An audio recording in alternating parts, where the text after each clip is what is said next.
Arkham City, 10 years ago, was released in 2011, brought to us by Rocksteady Games, and is a sequel to the successful Batman Arkham Asylum, which was released 2 years prior. Set about 18 months after the events of the first game, Batman is stuck in the middle of a section of Gotham known as Arkham City, controlled by Hugo Strange and his private army called Tiger, and is determined to shut down Strange's operation and discover what exactly Protocol 10 is all about. There will be spoilers in this review, so if you haven't played this game by now, 10 years later, what are you even doing here? Or unless you don't care about spoilers, stick around. I remember seeing the first trailer for Arkham City. At first I thought it was a movie, but then as it went on and I noticed the animation style, that it was a video game. I was into the Batman character at that point in the early 2010s with Batman Begins and The Dark Knight and getting excited for Dark Knight Rises that came out in 2012. And I played Arkham Asylum, which I thought was a fun time. Then I played this game and my mind was completely blown away. Despite Arkham Knight being my favorite, this game has a special place for me. This wasn't my first time playing an open world game. I had played the Spider-Man 2 video game, some Grand Theft Auto, and Red Dead Redemption. All great games in their own right, but this one was truly special for me because of how much it made me appreciate Batman as a character outside of the movies. And besides the Dark Knight trilogy and the Batman animated series from the 90s, I'd go as far as to say that this game series, the Arkham games, is right up there with the best interpretations of Batman. From the storytelling, the dialogue, and the acting, it's all top-tier quality in my book. I'm not a video game person necessarily, even though I do like to play a fair share of games. Some just for fun to pass the time, and some to actually invest myself in the story and the characters. This series, I would say, is a bit of both. And besides the PS4 Spider-Man game, I'd go as far as to say that this series, including this game and Arkham Knight, are among the best superhero video games ever made. This series as a whole, to me, feels like the Batman animated series mixed in with what Chris Nolan could do with a Batman movie, which surprisingly makes me feel very invested in Batman's predicament as he's poisoned by the Joker and tries to find a cure while also trying to stop Protocol 10. There's so much in this game that you could cover, and there's so much detail that I could go into that we're probably going to be here a while. So if you're up for it, hey, let's go for it. The opening of this game really catches your attention because Bruce Wayne ends up being captured by Hugo Strange when he publicly speaks out against Arkham City and how much it's costing the city of Gotham. The Tiger Guards arrest him, and as you walk as Bruce Wayne into the outside of Arkham City, you as the gamer or audience, whatever you want to call it, at least for me, makes you question, what the hell is going on here? And then you actually exit out into Arkham City and you realize just how horrific and stupid and crazy this idea is of blocking off a section of the city and throwing all these notorious criminals into the mix with zero law and order. Got all the biggest supervillains and their thugs, such as the Joker, the Penguin, Two-Face, Mr. Freeze, Poison Ivy, amongst many others. And from that point on, you could go anywhere in Arkham City. Except for some side missions, there's no time limit to anything. You could take as much time as you need in order to cover certain areas. There's so many various side quests, just like any open world game. You have to collect all of Riddler's trophies, and that leads to another trophy, and that leads to another riddle, which each riddle tells its own story about certain places in Gotham and certain characters, therefore making this universe feel very lived in. Then you'll come across a ringing phone, and that leads to another series of side quests that involve the serial killer Victor Zsasz. As you're tracing his call, whenever you get to a certain payphone, he goes on these various monologues talking about how he got to become the serial killer that he is right now. Card by card, my heart sank. A 3, a 4, a 5, a 6, a damn 7! Straight flush ended me there. I was lost and thrown out into the city to die. Penniless. And when it comes to the Riddler, at a certain point, a security team that's helping out in the city gets kidnapped by the Riddler, and you have to find the hostages trying to maneuver these certain death traps that Edward Nygma sets up. Causes you as the gamer to use your head. In my book, this is child's play in comparison to the ones he has in Arkham Knight. I still have to refer to the IGN walkthrough once in a while. Even with this game, I still have to look around and say, okay, where is this trophy? How do I get through this again? He provides you the Riddler box where you have to solve certain riddles, and in order to find the next hostage, you have to collect enough Riddler trophies and solve enough riddles in order to find the next location. Otherwise, he'll just say, too soon, Dark Knight. All the while, he continuously antagonizes you to the point where you say, okay, dude, I get it. Will you shut up? And besides the Riddler in the 90s show, we'll see how Paul Dano or Dano does in the Batman movie. This is my favorite portrayal of the Riddler, period. If they could get this kind of Riddler almost to a T in live action, that's enough for me. And here you actually get to see the Riddler when you finally catch him. In the previous game, it was all just a voiceover as you found the various trophies. Two-Face has a small part in this game. He only appears a couple of times with his encounter with Batman and also with Catwoman, which by the way has a DLC that's added in there if you get enough points. And I also think you have to buy the DLC content online. I'm not really sure if it's the same way with the PS4 edition or maybe with the PS5, depending on which one you have. And if some of the footage here looks a little bit weird in comparison to others, I collected some of the PS5 footage just to try to illustrate what I'm talking about. So if it looks weird, I apologize. It was all I could find at the moment. But Two-Face is voiced by Troy Baker, who we all know is Joel from The Last of Us, and Sam Drake from Uncharted 4. Does a fantastic job, by the way, of balancing both Harvey and Two-Face's personalities. The only way to get by in this place is to get ourselves some respect. Fear. That's how we get respect. Show them all that we do things. We should be fair, though. This is a place of justice, after all. Screw justice! We kill her, they'll all fear us. Besides the animated series and Anne Hathaway's portrayal, this is another top favorite portrayal of Catwoman of mine. Very much inspired by the comics, and when you get to play her, she's very different from playing as Batman. It's more like Spider-Man in some ways. You could climb up the buildings with your claws, but you gotta time it right in order to get that perfect movement that you get when you climb up on the wall. She uses certain bolas and a whip. She's able to crawl on certain surfaces of a ceiling, whether it's a fenced-in area or a section of a ceiling that's actually made to hold her claws in place. With her mission, it's not that much depth, but she teams up with Poison Ivy to help her break into this vault that's run by Hugo Strange's men. But then when Batman is found unconscious on the surveillance camera when Protocol 10 is activated, you can choose to leave him alone if you want, but ultimately in order to progress the story forward, you have to decide to leave your stuff behind in order to save him, so that way he can stop Protocol 10. And the little bits of interaction that we get from Batman and Catwoman are just about perfect. Anyone ever tell you that you're full of surprises? I figured you could use my help, Selina. You're right. I think I chipped a nail back there. Funny. This place is dangerous. I like it. You expecting a kiss? Figured you could use my help. You're right. I think I chipped a nail back there. You stick with the brooding. I'll handle the wisecracks. And I love Christian Bale's Batman. He will always be my personal favorite, but when it comes to a voiceover portrayal, Kevin Conroy is the Batman. It's no surprise coming from me, not just in the animated series or Mask of the Phantasm, but throughout all the games that he's been in. It doesn't feel to me like he's phoning it in. It feels very authentic and faithful to the character, knowing exactly what to say and how to say it. Don't worry about me. You're needed out there. I've been doing the character now for 20 years. The audience knows him as well as I do. They would know in a second if I did something inauthentic, and they'd call me on it. It's also perfectly displayed whenever he's taunting or facing down against his opponents. I was only here for Freeze and the hostages. But now, I'm taking you down too. Ooh, aren't you scary? You're about to find out. You have given me your last order.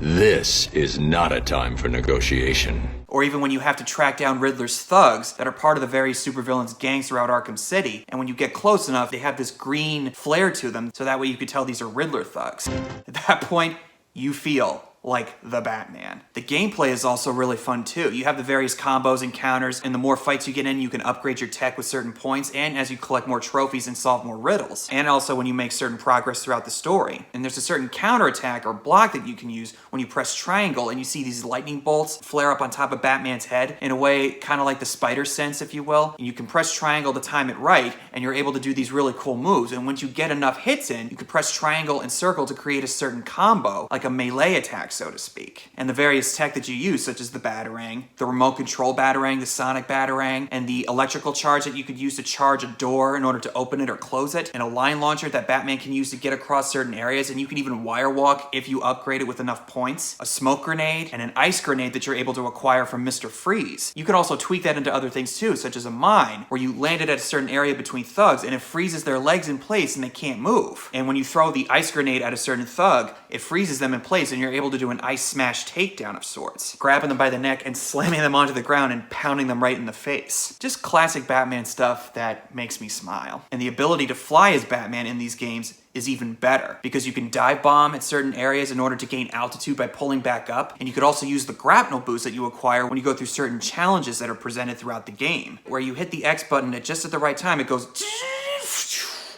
They also have the criminal investigation element in the game as well, when you track down the identity thief that's later revealed to be Hush, aka Thomas Elliot, Bruce Wayne's childhood friend. You come across dead bodies where their faces are covered in bandages, you scan it, and you can track down the blood trail throughout certain areas of the city. And it's revealed to be Thomas Elliot who used those victims' faces to create a face that looked exactly like Bruce Wayne. And that storyline is later solved in the Arkham Knight game, but it's one of the most eerie elements of this series. Then there's the Deadshot side mission, where he's taking out various political prisoners that are not part of the supervillain gangs, but were hired by Hugo Strange to work on certain aspects of Arkham City by communications and visuals. And then, when their job was done, Hugo Strange hires Deadshot to kill them off in order to cover his tracks. And just like with the identity thief, you can solve the crime in the area by scanning certain spots, like where the bullet hit. Killer Croc shows up for a moment if you go to a certain spot in the city, in the sewers. Poison Ivy shows up for a little bit, not a whole lot to do. Bane is used in this game too, like in the previous game, and he decides to partner with Batman to collect various containers with the Titan formula that were used in the previous installment. Then when you manage to destroy your half, he collects all his half and reveals that he was trying to double-cross Batman. Batman, of course, knew better and was able to lure him into a trap and destroy the remaining Titan formula for good.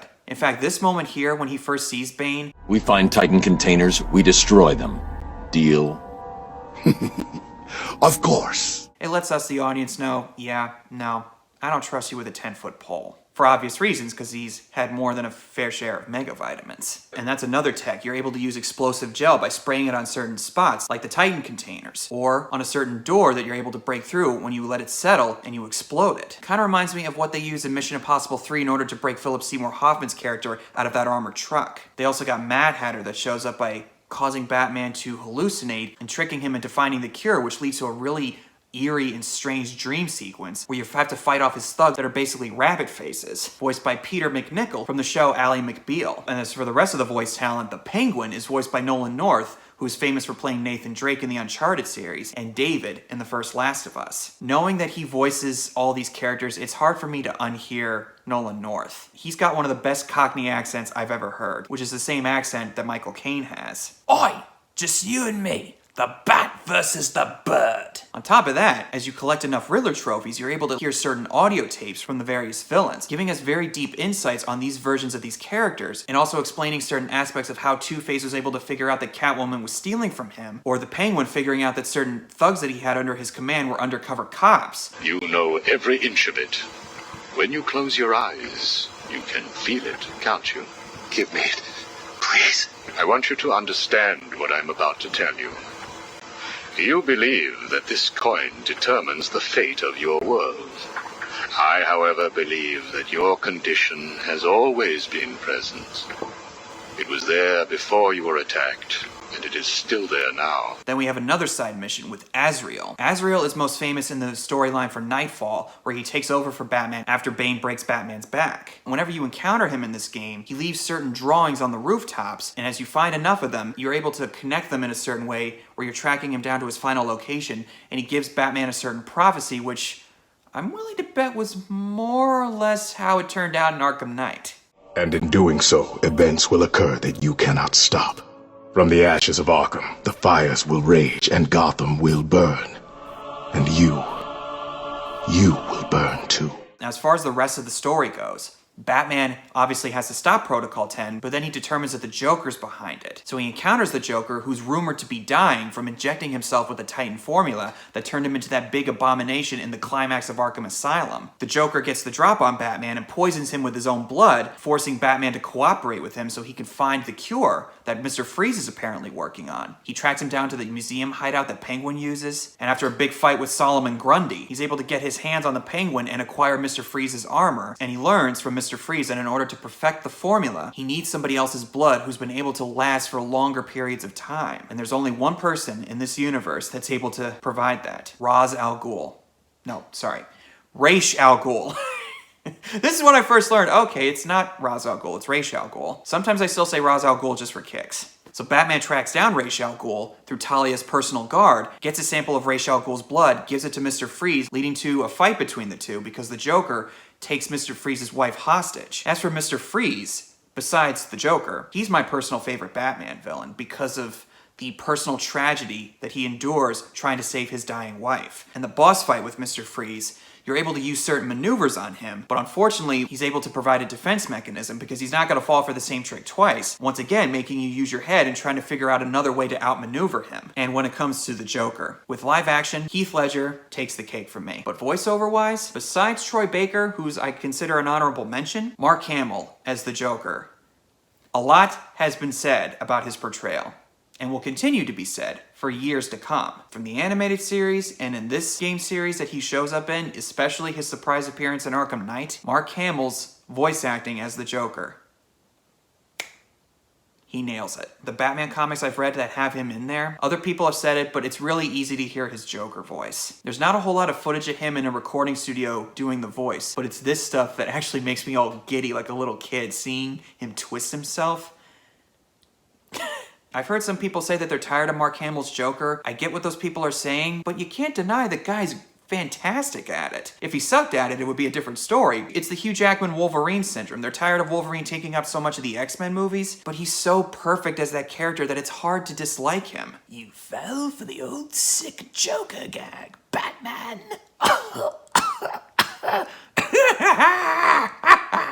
That was a poor attempt at doing an impression of Mark Hamill's Joker. Mark, if you're somehow watching this, my deepest apologies. But when it comes to the two biggest reveals of the story, the first one is that Hugo Strange is actually acting as a pawn for Ra's al Ghul. Protocol 10 is revealed as a plan to wipe out the entire population in Arkham City, which goes against Batman's moral code of not killing. Batman, with the help of Alfred and Barbara Gordon, Oracle, from the Batcave, is able to shut down Arkham City. But then Hugo Strange enacts Protocol 11, which is a self-destruct mechanism blowing up the observation deck. Batman, along with Ra's, jump out of the tower, and Batman tries to save Ra's, but he stabs himself with a sword and impales himself on the fence. And then later his body disappears, which is later shown in Arkham Knight. And as for the other big reveal, Talia, voiced by Stana Katic, who's probably most famous for that show Castle, supposedly kills a very well-looking Joker and gives Batman the cure that Mr. Freeze was able to make. Batman then realizes, wait a minute, something's off here. He asked for the cure, but he's already cured. But then Talia gets shot and killed by the Joker, who's still sick, and reveals that the actual well-looking Joker is Clayface in disguise, leading to the boss fight between Batman and Clayface, which is one of the most frustrating boss fights I've ever played. Certain points he can turn his hand into an axe and tries to slice you up, and then he'll turn his hands into hammers and trying to squish you, and then he'll roll into a ball, and if you manage to get him at just the right spot in a corner where there's 4 bombs in each corner in place, he blows it up, therefore destroying his health. But you also have to throw a bunch of freeze grenades at him to freeze him in order to knock him out. The Joker then blows up the theater floor, landing right in the middle of Ra's al Ghul's Lazarus Pit lab. Batman's able to acquire the cure, drink a portion of it, curing himself, and destroys the Lazarus Pit before Joker can use it. And then we get a really, really ballsy ending. Batman debates whether or not he should cure the Joker, the latter of whom doesn't take any chances, stabs Batman in the shoulder, causing him to drop the formula onto the floor, therefore basically killing himself. The Joker dies. He dies.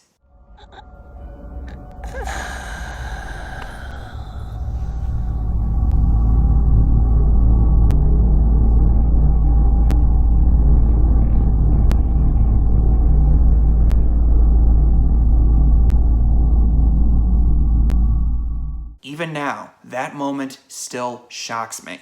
Batman carries him out into the city, and all the Joker thugs, including Harley, are shocked, and then outside of Arkham City, hands the body over to Gordon and the police that arrive, not saying a single word as Gordon asks him, what the hell happened in there? And that moment has serious repercussions for Batman in the following sequel, Arkham Knight. I personally think that this is a really, really great ending. And when it comes to the Batman character in general, he doesn't really have happy endings, so to speak, except for maybe Dark Knight Rises, which is a wonderful exception in my book. Even though he didn't kill the Joker, he still feels a huge amount of guilt over it, knowing that he would have saved the Joker regardless how much stuff he would have tried to cook up in Gotham anyway. He still feels a great amount of care for the Joker, knowing that he would never want to kill him. Bruce Wayne and the Joker, there's a sort of a mutual respect there. Even though he knows he's insane, and he knows he has to be controlled, he would never want to kill him.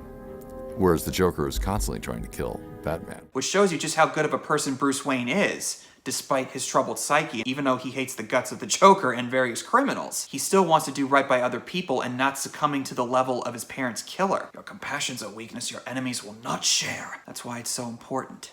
It separates us from them.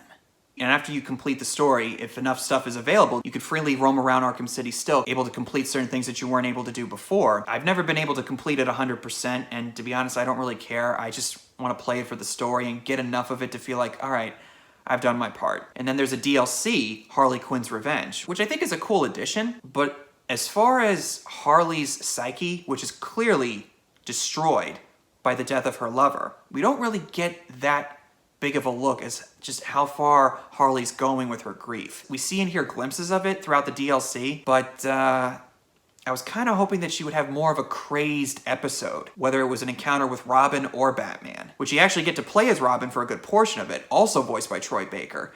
And his gameplay and the gadgets that he uses makes me wish that we had a full-fledged DLC or game with Robin in this universe, similar to the Miles Morales edition in the PS4 Spider-Man. I kind of wish that Troy Baker returned to voice Robin in the Arkham Knight game. Not that the voice actor did a bad job in that one, but for some reason, I think Troy Baker was just the right fit. But the DLC also does set up just how troubled Batman is. It takes place about 2 weeks after the events of Arkham City. He's still reeling from the deaths of the Joker and Talia, and it's a great foreshadowing of what he exactly goes through in Arkham Knight when the Joker's spirit comes back to haunt him. Not to mention the score that plays throughout this game by Nick Arundel. I really tried. I really did. That score is fantastic. I have the main theme on my phone, and every once in a while I like to listen to it. A very dark and brooding feel, but also has a sense of epicness and excitement to it as well, similar to Hans Zimmer's music in the Dark Knight trilogy. As far as problems go, the only thing that kind of bugs me about this is that whenever you get a thug back on the ground and there's another thug on the other side of the room, he will run over just to mess that move up. It's a common thing in the other games, but whenever that does happen, I always try to get that finishing move right before he comes in. But most of the time that doesn't happen. Whenever that happens though, I go, oh, come on. And that's really about it. I don't really have that many problems with this game. Besides Arkham Knight, I think this is the best game that Batman has ever had. And that's not saying much, because before this series, you had that one game from 2002, and you had the Batman Begins video game, which is fun to play every once in a while, but movie to video game adaptations were mostly craptastic at best. That's a whole nother discussion, but it's when this series came along that made me appreciate Batman as a whole, not just in the movies, but as the Batman mythos in general. If you're interested in this game and you want to play it, or if you just rather watch the gameplay footage online, there's plenty of it to go around on YouTube. From a story perspective, it's among the best Batman stories that's ever been told. Those are my thoughts on Batman Arkham City. What are your guys' thoughts on the game? Let me know in the comments down below, and I'll see you guys in the next video.